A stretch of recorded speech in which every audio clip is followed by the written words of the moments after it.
Hola, yo soy Angélica Pérez, mujer afro-guajira, comunicadora social y una apasionada por las historias que inspiran y transforman. Bienvenidos y bienvenidas a Entre Nosotras, un espacio que hemos organizado desde la Universidad de La Guajira para visibilizar las voces de mujeres líderes que están transformando nuestro territorio desde las vidas profesionales, desde sus experiencias y sobre todo también desde sus historias. Hoy estoy acompañada de dos mujeres maravillosas. Estoy con Betsy Sierra y con Mercedes Rojas. Muchísimas gracias por estar y por aceptar la invitación el día de hoy. Buenos días, mil gracias por invitarme. Realmente me encontraba ávida de que existiera un espacio de este tipo y de verdad, gracias a la Universidad de La Guajira por tenerme en cuenta para poder visibilizar, mostrarnos y reencontrar. Muy bien. Estoy muy emocionada de contar este espacio con ustedes y de la conversación que vamos a estar teniendo. Gracias por escucharnos y gracias también por crear un espacio entre nosotras para conversar y ponernos al día también. Tenía mucho tiempo sin saber de ustedes. Pero de verdad yo estoy muy feliz. Estoy, como dicen por ahí, estrenando miedo. Realmente era un gran anhelo poder tener un espacio como este, donde las mujeres que estamos haciendo grandes cosas aquí podamos tener también un espacio donde podamos hablar, donde podamos compartir, no solo esas cosas buenas, sino también esos dolores, esos momentos difíciles que nos van a permitir crecer, pero juntas, ¿cierto?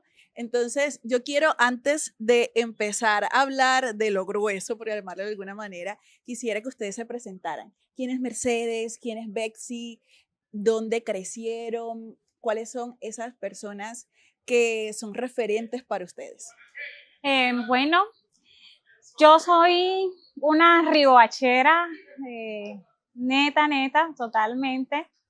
Mi mamá pues es de San Onofre Sucre, pero ya lleva mucho tiempo viviendo acá.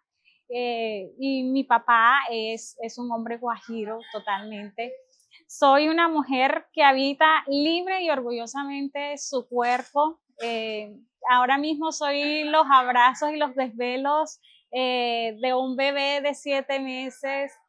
Soy la complicidad de ser esposa. Soy la mirada expectante de la menor de 4 hermanos. Soy una apasionada por las finanzas, por la justicia, por la equidad, por el desarrollo. Eh, y soy una mujer que tiene la certeza absoluta de que mi voz se escucha y cuando no se escucha, hago que realmente se escuche.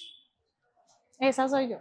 Me encanta esa presentación, Betsy. Bueno, mi nombre es Betsy Viviana Sierra Gutiérrez, nacida entre Fogones y criada en el corregimiento de Mingueo, municipio de Dibuya, una mujer rotundamente negra, rural y diversa, apasionada por la cocina y una soñadora empedernida que ha encontrado en la libertad de hacer muchas cosas lo que realmente soy y ya. Ella dice, y ya, como si fuera cualquier cosa, no, para nada. Yo quisiera que me contaran un poco sobre esas mujeres que son referencia para ustedes. Por ejemplo, para mí, mi mujer ejemplo es mi mamá. Y mi mamá es esa mujer fuerte que sacó a sus hijos adelante, que no podía tener hijos. A nosotros nos tuvo en una edad avanzada donde ya todo el mundo le decía, no puedes. A mí me tuvo a los 41 años y eso puso en riesgo su vida. Mi mamá fue enfermera, 25 años, dedicada al sector de la salud y ella es mi gran referente porque sacó adelante a su familia, nunca dejó de ser su profesión y tiene un valor de servicio que hoy ella se quita el plato de la boca, se quita su medicamento incluso para dárselo a los demás. Ese es mi gran referente. ¿Cuál es tu referente en su vida? ¿Cuáles son esas mujeres que las marcaron? Bueno, yo coincido contigo. Mi mayor referente ha sido mi mamá. También para su época, lo que dicen que la estaba dejando el tren. Para esa época, sí, para esa época me tuvo a mí a los 38 años. y realmente ha sido mi mayor ejemplo de lucha, de esfuerzo, pero siempre ha mantenido el equilibrio de que no ha permitido que la rudeza la toque, sino que ha sido como con mucha sabiduría, mucho amor, mucha fe, con ese don de servicio. Las mujeres de mi familia en general han sido mis referentes porque siempre han sido muy guerreras, muy echadas para adelante. Y como he tenido pues el privilegio de trabajar con lideresas comunitarias, también han sido mi referente porque a pesar de la violencia, de la exclusión, a pesar de la vulnerabilidad, uno ve que todos los días se levantan y luchan porque esa comunidad siga en pie, la protegen, buscan para verla mejor. Y saben, y dentro de las mujeres que me inspiran, a mí me llenó mucho de orgullo cuando la primera ministra de Ciencia e Investigación, la doctora Mabel Torres, fue una mujer negra. Eso me hinchó el corazón. Y luego la ministra Aurora Vergara de Educación, cuando nosotras nos vemos reconocidas a ese nivel de espacios, decimos, si ella llegó, todas podemos llegar. Bueno, yo a lo largo de mi vida creo que he encontrado con muchos referentes afortunadamente. El primero, sin duda, mi abuela y mi mamá, que fueron mi primer ejemplo de mujeres negras fuertes y valientes. Ya luego, cuando estaba como en mi adolescencia, sí tuve una pequeña crisis de identidad porque no encontraba figuras de representación, sobre todo en el espacio del que yo vengo, que es un pueblo y que la conectividad, por ejemplo, era casi nula. Pero cuando llegué a Riohacha me encontré con un colectivo de mujeres afroguajiras que han trabajado por mucho tiempo por visibilizar el pueblo negro en La Guajira. Ya luego cuando estuve en la universidad, ser de las primeras mujeres negras en vivir su negritud también me permitió de alguna u otra manera ser referente para esas chicas allá, y ahorita en mi adultez puedo quedarme aquí sin palabras de nombrar cada una de las mujeres negras que están haciendo cosas espectaculares, pero lo más bonito de que mi primer referente haya sido mi abuela es que yo sé que va a estar por siempre. Lo que yo digo es que a mi hija seguramente lo va a hablar de ella. La verdad, a mí me hace muy feliz, sobre todo, encontrarnos en este camino donde cada una ha estado desde sus profesiones, pero también desde el ser, que hemos trabajado por estar donde estamos. Y tenemos esos referentes que son nuestras madres, nuestras tías, nuestras amigas y las mujeres que nos encontramos en el camino. Y a mí me parece muy importante porque estamos ahorita en una coyuntura de tradwife, de esposas tradicionales. Y es importantísimo que así como mujeres toman el micrófono hablando sobre volver a los valores tradicionales o conservadores, lo importante que es también decir, las mujeres estamos donde estamos por las luchas que hemos tenido, porque hemos podido ser madres, hemos podido ser hijas, profesionales, hemos podido lograr nuestros sueños sin dejar de ser nosotras. Y nos ha costado muchísimo, entre esos muchos silencios, muchos dolores, pero hemos seguido apoyándonos gracias a todas las mujeres también que nos respaldan y nos acompañan en nuestras familias, en nuestras amistades, que al final son esas familias que vamos construyendo en el camino de la vida. Ahora, yo quisiera preguntarles a ustedes si tienen alguna frase, alguna filosofía que las acompañe a donde quiera y vayan. Algo que sea como ese motor, que ustedes digan, no, esto para mí es mi frase. Por ejemplo, mi mamá siempre me dijo de niña que yo tenía que ser cabeza y no cola. Y eso me lo acompañaba de esfuérzate y sé valiente. Entonces, para mí, por ejemplo, el esfuerzo es vital, porque yo digo, si yo me esfuerzo y hago las cosas bien, todo me va a salir bien. Y lo hago con todo el amor y con todo el corazón. Pero siempre mi mamá, cabeza no cola, sé cabeza no cola, sé cabeza no cola. Y eso es muy fuerte también, eso habla mucho de la exigencia que hay sobre los cuerpos de las mujeres negras. Cómo tenemos que ser siempre excelentes para poder que los demás reconozcan los lugares donde estamos. Y esa es una conversación más profunda que tendremos más adelante. Pero entonces, ¿cuáles son sus frases que son sus filosofías de vida, por llamarlo de alguna manera? Bueno, mi papá siempre nos repitió, y sobre todo a las hijas, que tengo un solo hermano varón, pero siempre se lo recalcan más a las hijas, hijas, estudien, porque si ustedes estudian, podrán ser alguien mañana, ¿verdad? Y siempre nos inculcó que la formación era lo que nos iba a abrir puertas y brindar oportunidades en todo momento. Yo tengo muchas, pero la que siempre ha servido para sustituir pensamientos negativos e incluso señalamientos ajenos es: nunca he creído en nadie tanto como en mí. Y cada vez que el síndrome del impostor viene a decirme como no deberías estar acá, es como debes estar aquí. Entonces es como el que me tatuaría mañana mismo. Sí, me encanta. Como sí debo, puedo Y quiero, exactamente. Y eso me recuerda mucho, yo me vi una película de Disney que es Soul, y hay una frase que es: este es el océano. A veces caminamos y caminamos buscando ser alguien, tener algo magnífico, pero realmente la vida es esta, ¿no? Y eso también me impresiona mucho. Hablemos ahora sobre esas experiencias o esos momentos determinantes de nuestra vida, que han sido muchos, pero en ese momento que ustedes dijeron, ok, esto me cambió un poco el rumbo. ¿Qué cosas a ustedes hoy en su vida la han marcado, sus experiencias que la han impulsado a estar donde están? Ok, yo creo que mi vida profesional me ha marcado mucho. Yo empecé a trabajar a los 18 años en una entidad financiera y literal fue como pasar de ser una niña, porque yo a los 18 años me sentía una niña completamente, a ser una mujer. Yo recuerdo que yo a los 18 años de mi casa solamente sabía agarrar la buseta para ir a la universidad y volver a mi casa, pero ni siquiera la de ir al trabajo que quedaba en la calle ancha en ese momento. Entonces, eso fue un antes y un después. Y trabajé 6 años en el sector financiero y bancario y eso creó en mí mucha disciplina. Pero entonces era como una sola cara de la moneda: la disciplina, la rigurosidad, todo cuadriculado y hasta ahí. Cuando yo llegué a la Universidad de La Guajira, que entré al Centro de Investigaciones, fue como que me di cuenta que, wow, el mundo es grande, ¿ya?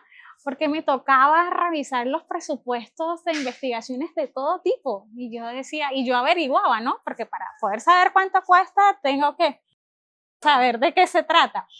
Y después de ahí, aún me sentía bastante cuadriculada, y esa diversidad de investigaciones que vi fue lo que me llevó a elegir una maestría en desarrollo, porque el desarrollo lo es absolutamente todo. Y luego pasé a la dirección de extensión y proyección social y fue realmente el verdadero quiebre, porque ahí ya no solamente estaban los libros y los proyectos, sino que estaba la comunidad, la realidad viviente. Entonces, cuando yo me encontré con esas realidades de cerca, fue que estuvo como el quiebre y creció esa sensibilidad mía por las injusticias. Y es lo que ha sido mi mayor motor para poder seguir y trabajar y ejercer ese liderazgo. Muy bien, y me encanta porque a mí me parece que ahí es donde está el poder transformador de la educación. No es solo la academia, como la academia es un instrumento, una herramienta, pero realmente cuando logras tomar la herramienta y llevarla a la gente, ahí está el poder transformador. Betsy.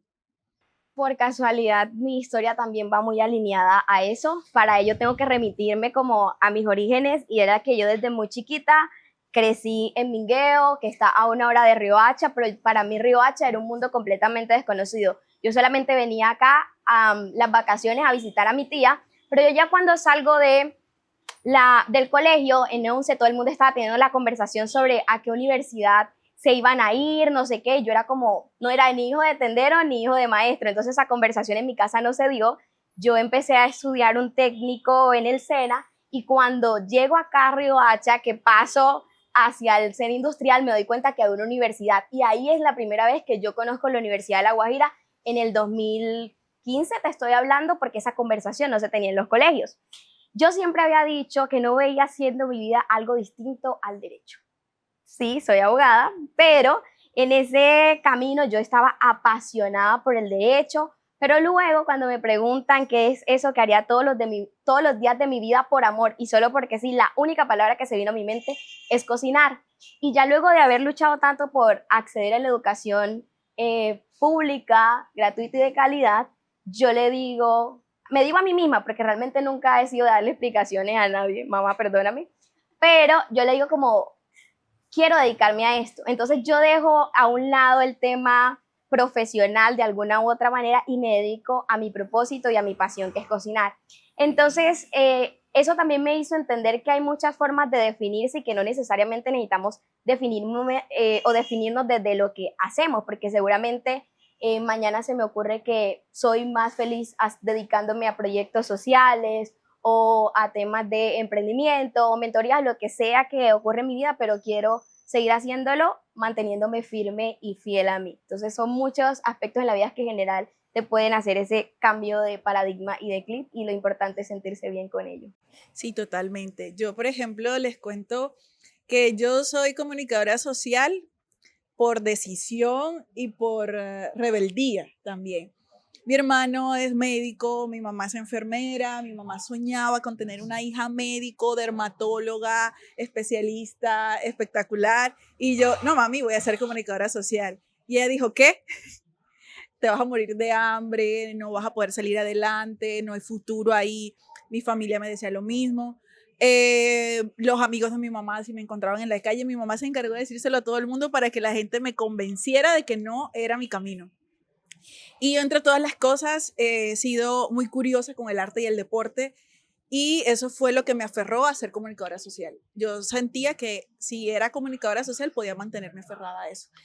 Y yo era deportista y tuve una lesión que me tuvo un año en casa, año en que todas mis amigas estaban en la universidad viviendo, y yo en mi casa encerrada con la pierna enyesada hasta arriba.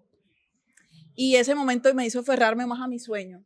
Yo no tenía referentes, yo no soñaba con salir en televisión y escribir en el periódico, pero sí soñaba con seguirle la pista a los artistas, a la cultura, escuchar las historias de la gente, porque había encontrado ahí una gran sensibilidad. O sea, sentarme hoy, estar aquí escuchándolas a ustedes, es el sueño de la vida, poder escuchar sus historias. Y mi momento trascendental fue este, la vida me sentó y dijo, bueno, tienes un año para pensarlo bien. Y encontrar el camino, tuve que irme de Riohacha, encontrar dónde poder estudiar, que fuera gratis, que fuera público, porque no tenía las herramientas. Eso también fue un gran aprendizaje. O sea, de verdad que fue una gran, gran decisión escoger mi profesión, y es mi vida en este momento, o así pensaba. Y hay otra cosa que me atraviesa mucho y es el arte.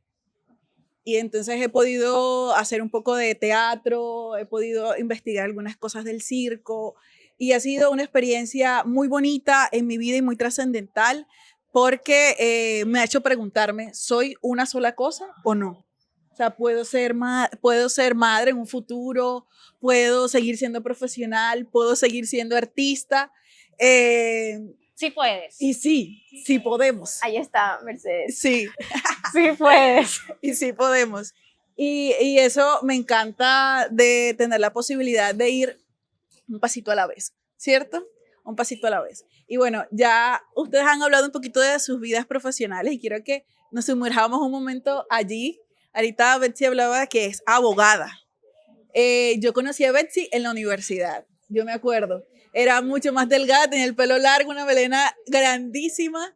Y de lo que he escuchado de Betsy es que era muy buena en la oratoria, que se ganaba concursos de oratoria. Eso, mejor dicho, yo también la veía, y creo que el sueño en ese momento, si la memoria no me falla, es que quería ser jueza o algo así. Entonces, partamos de ahí, de ser abogada, que tener ese sueño de ser juez, a hoy con este proyecto que es Betsy Cook. ¿Cómo nace Betsy Cook? Bueno, ya tú diste como dónde estuviste analizándome. Pero bueno, sí, yo decía desde que estaba muy chiquita, pero mira que eso también tiene un origen, y es que yo desde los 9 años hacía presencia en el Consejo Comunitario, el Negro de Mingueo, en mi pueblo. Y todos los domingos era allá. Yo era una niña que a los 11, 12 años estaba teniendo conversaciones que raramente tiene una niña de esa edad, y escuchaba ya cosas como consulta previa, consenso, no sé qué. Yo decía, no, yo quiero estudiar Derecho también para el tema de la igualdad, el viaje que uno se monta allí. Y yo me le paré firme a mi mamá y le dije, yo voy a ser abogada. Mi mamá en ese momento tenía mucho miedo porque a los abogados, ¿qué esto? ¿Qué son corruptos? Que no sé qué. Y yo como acto de rebeldía me vine a estudiar. Ese apenas era como el segundo semestre que estaban ofertándolo y yo le dije a mi mamá, no, pero es que tú no tienes palanca, pero es que tú... Yo le dije, mamá, si yo no entro, yo me olvido. Pero entré. Yo entro, estaba enamorada de mi carrera, amaba hacer líneas jurisprudenciales, me metía a los concursos de oratoria, quedaba de segundo, tercer puesto. Cuando llega la pregunta de pandemia de qué es eso que haría todos los días de tu vida solo porque sí, y mi única respuesta fue cocinar, y yo dije, ok, pero ¿cómo lo hago? Porque alguien me dijo, ¿qué es lo que hace todo el mundo cuando se queda sin trabajo? Hacer postre. Y yo le dije, no, pero es que yo no hago postres. Entonces lo que hice fue, en ese momento, juntar todo lo que yo era, agarrar toda la sabiduría de mi abuela y, como digo yo, guardarlo en frasquitos para crear una marca, que al final Betsy Cook es eso, una marca social a través de la cual mujeres pueden crear propósito de vida a través de nuestra cocina creativa, que me ha permitido a mí explorarme y vivirme de todas las formas. Es una marca social porque otra cosa que a mí me encanta y me apasiona es lo social desde lo que yo sé hacer, y es prestar mi voz. Yo no soy voz, sino prestar y darle voz de una u otra forma a muchas comunidades, y esta vez yo he atravesado por una línea bastante variable del activismo. Fui de las que estuvo en contra del desvío de Arroyo Arena y grafiteé por ahí, ya no hagan eso, muchachos.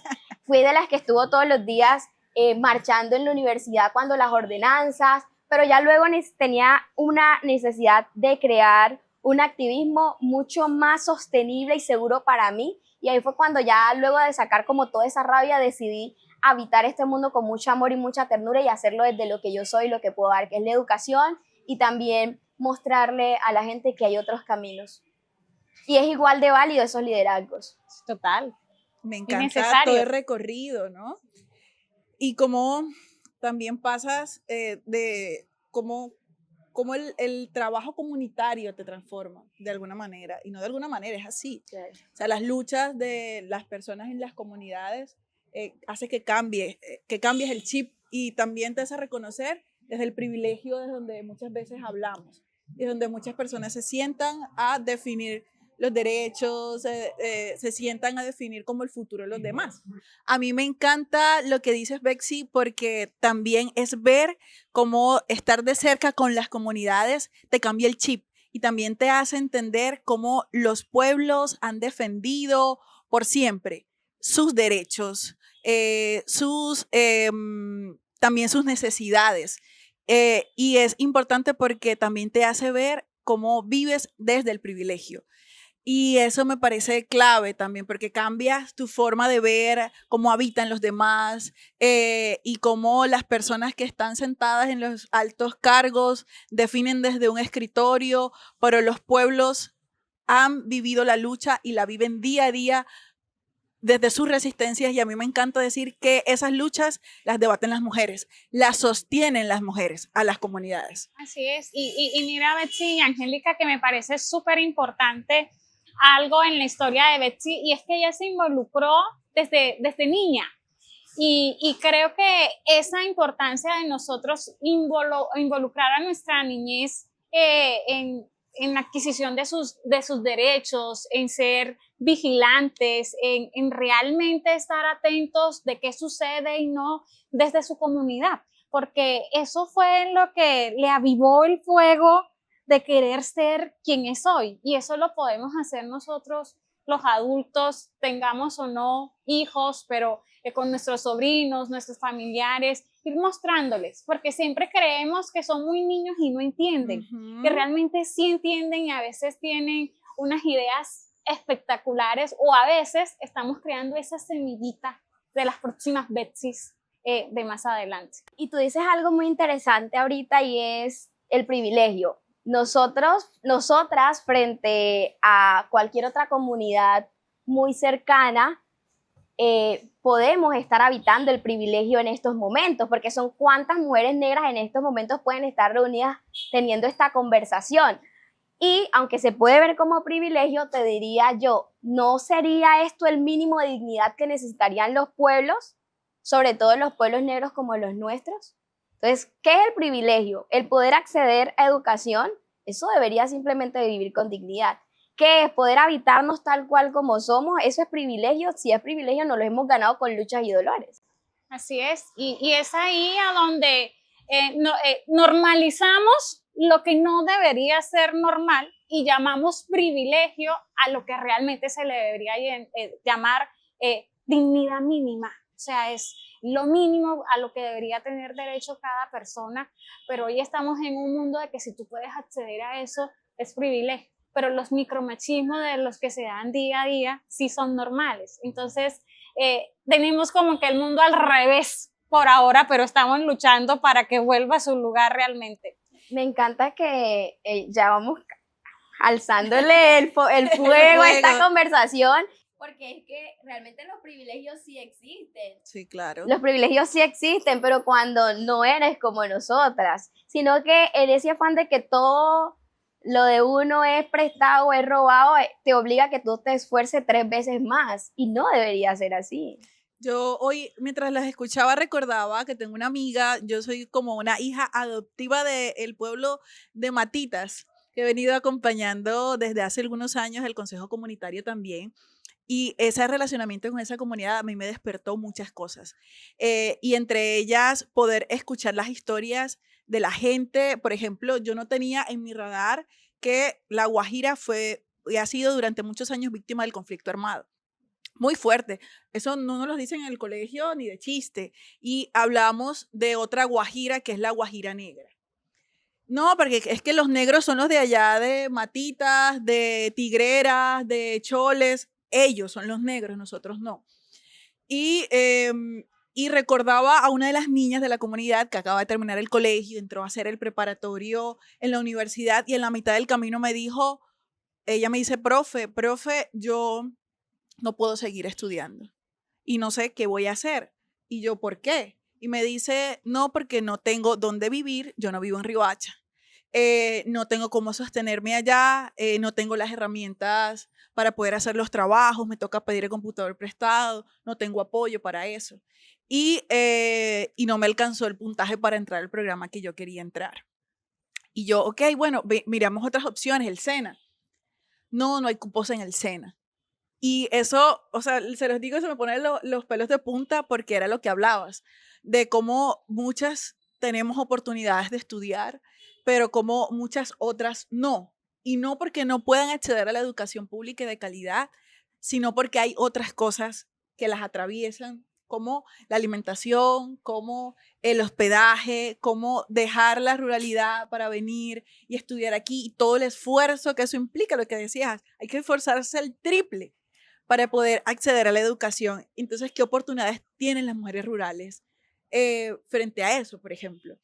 Y eso de verdad que es algo que me atraviesa. Yo intento desde mis liderazgos, desde las oportunidades que tengo de poder compartir, llegar a esos lugares.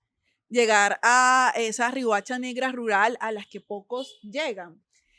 Así sea para compartir un poco.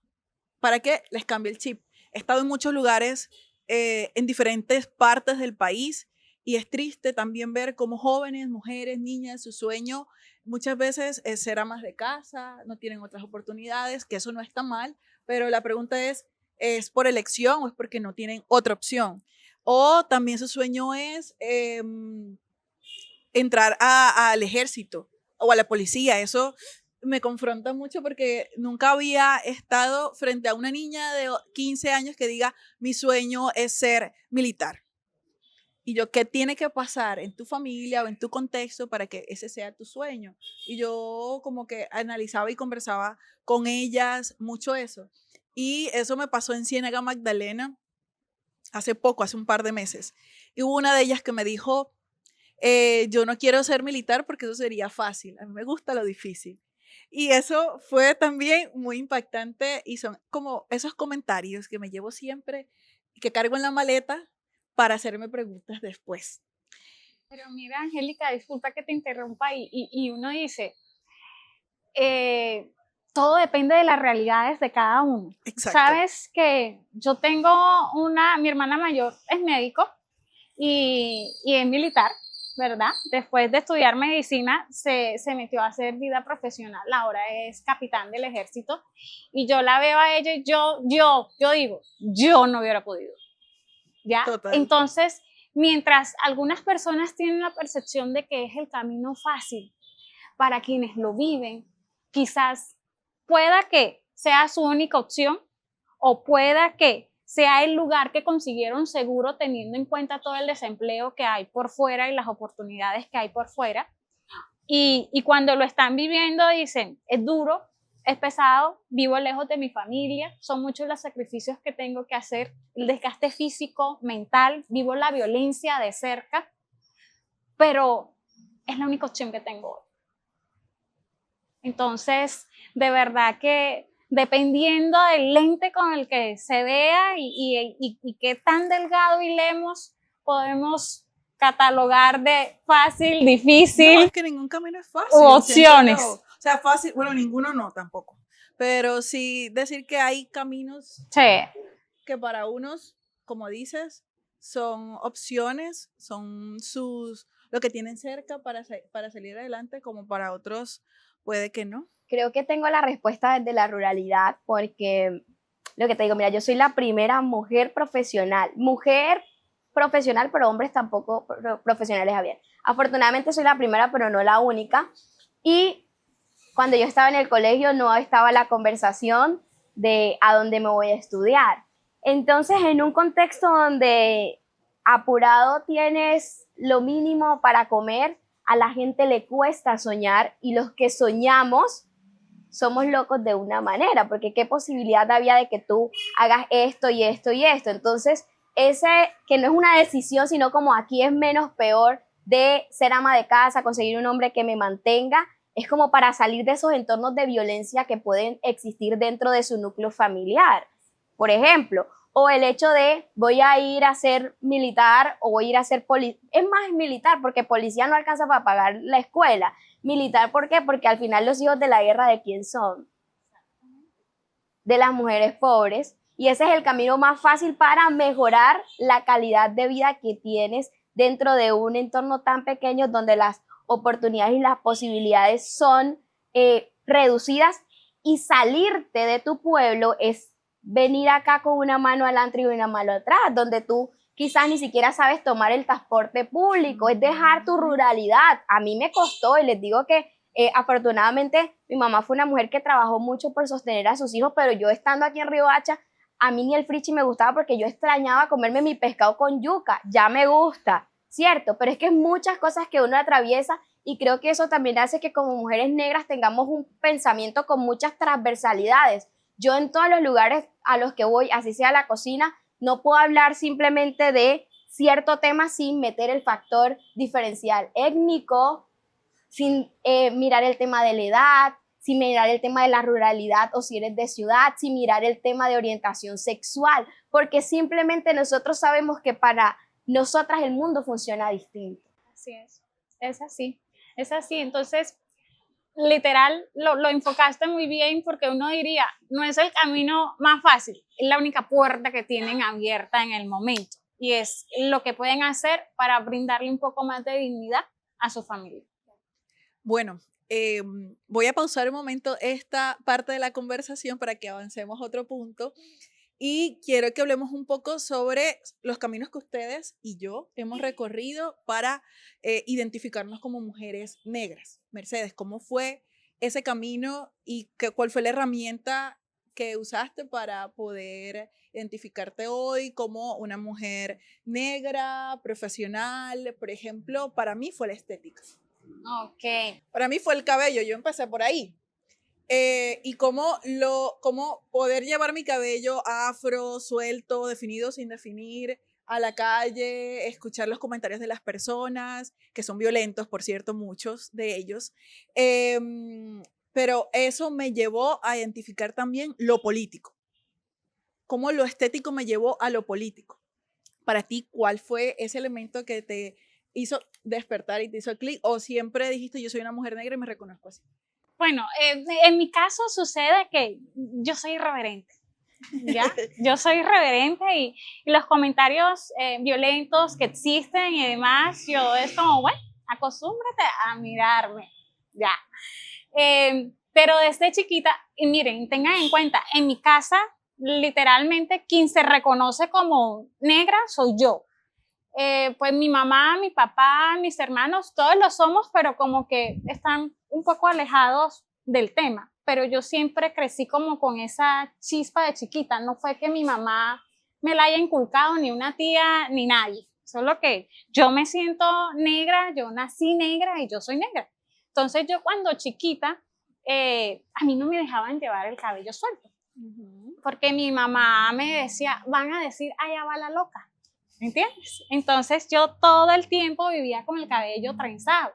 Pero cuando iba a la playa, cada vez que me metía debajo de una ola, me iba soltando la trencita, ¿ya? Y cuando salía con mi pelo totalmente revuelto así, mi mamá, Saray, porque mi mamá me dice Saray, me dice Sarita, me llamo Mercedes Saray. Y yo, las olas, mami, las olas me lo soltaron. Y mira, yo iba feliz de la primera hasta mi casa en la 14, caminando todas las cuadras de Riohacha con mi pelo suelto, literal al aire libre. Pero eso era de niña y no me daba pena, yo sentía que era hermoso, que yo me veía bella con el pelo suelto.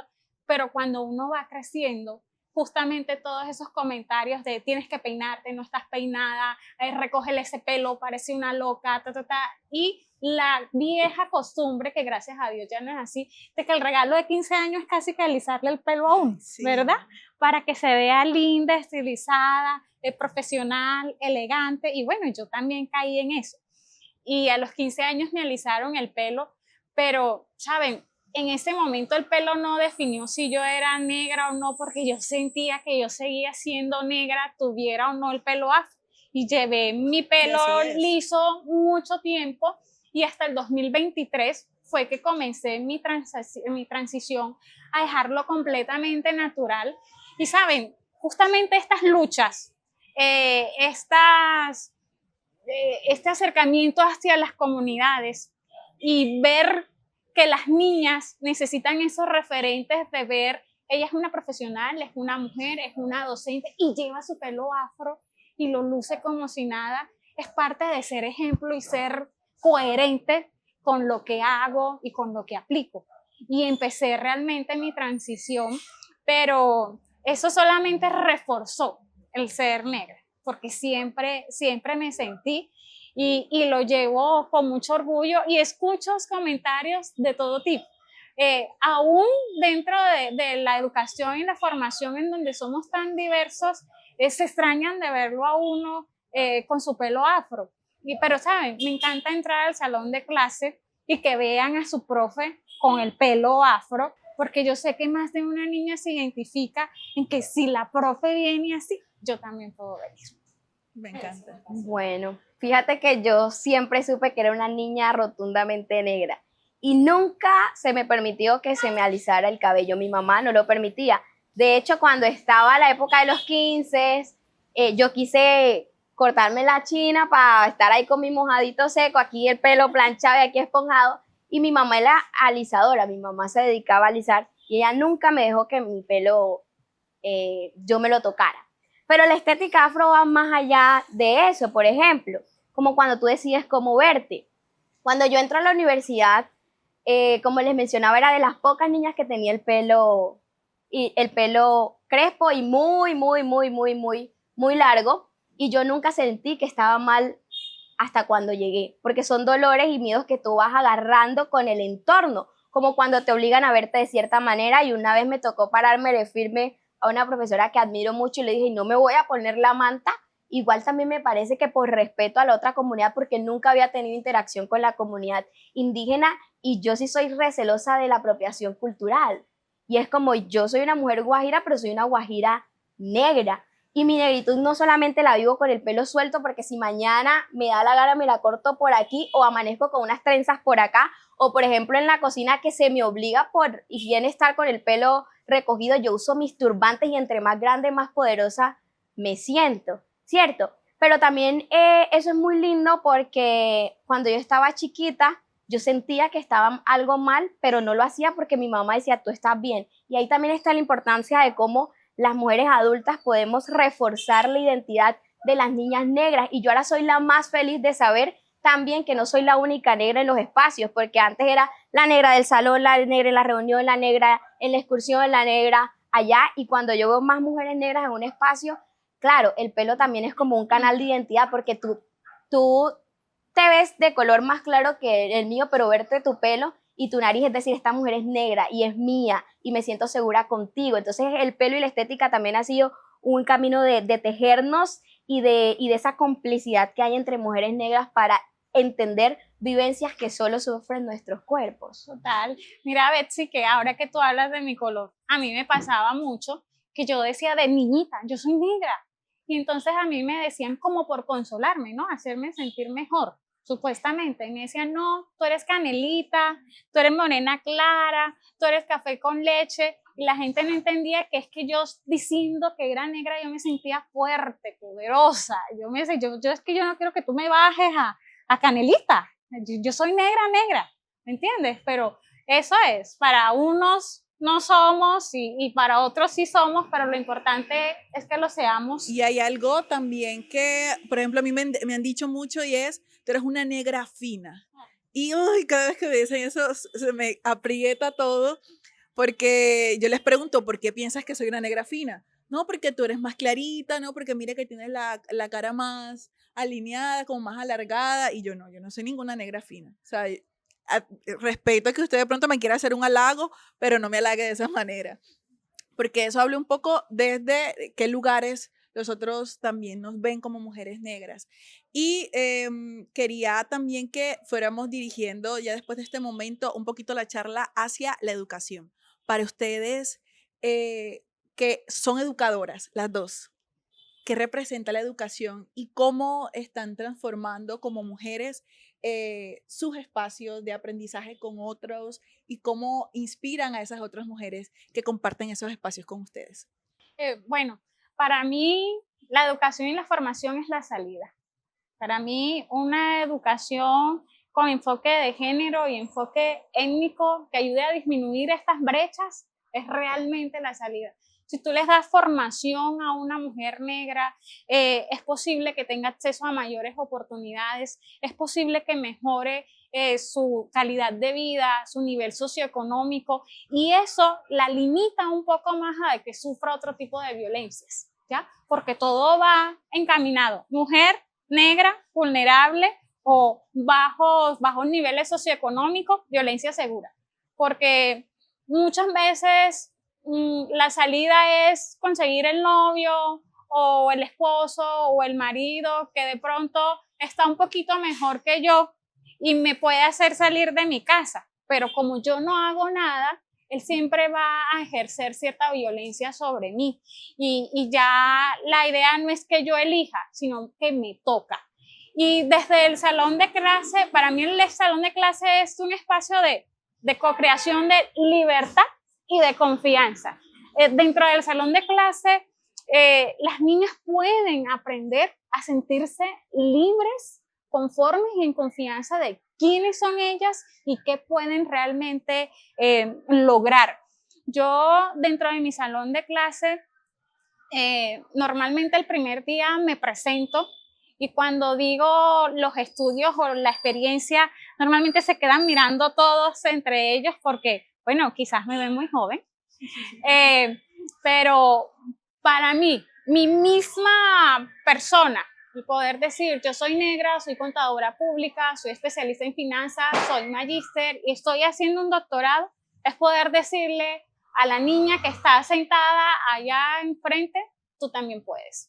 Y si ya el camino está abierto, tú lo puedes seguir, ¿ya? Entonces es una forma de, por medio de la educación, ir eliminando esas brechas. Yo soy fiel creyente de que cuando una mujer cambia su realidad, cambia la de su familia y la de todo un territorio. Pues es mi historia de vida prácticamente, y eso fue gracias a poder pisar una universidad y ya luego de tener las herramientas, tener la libertad para decidir a qué dedicarme, y dejé mi cartón debajo del colchón y estoy feliz dedicándome a mi oficio de cocinera, y el ser maestra a través de allí también rompe con esos paradigmas de los niveles sociales y la jerarquía. Mucha gente me conoce como Betsy la cocinera, pero no sabe qué hay detrás de eso. pero la educación es la que te da la posibilidad de decidir qué y cómo vivir, ¿cierto? Entonces, que una niña, que un niño, que un joven pueda acceder a la educación es la posibilidad de mostrarle que hay otras formas de vivir a la que estamos acostumbrados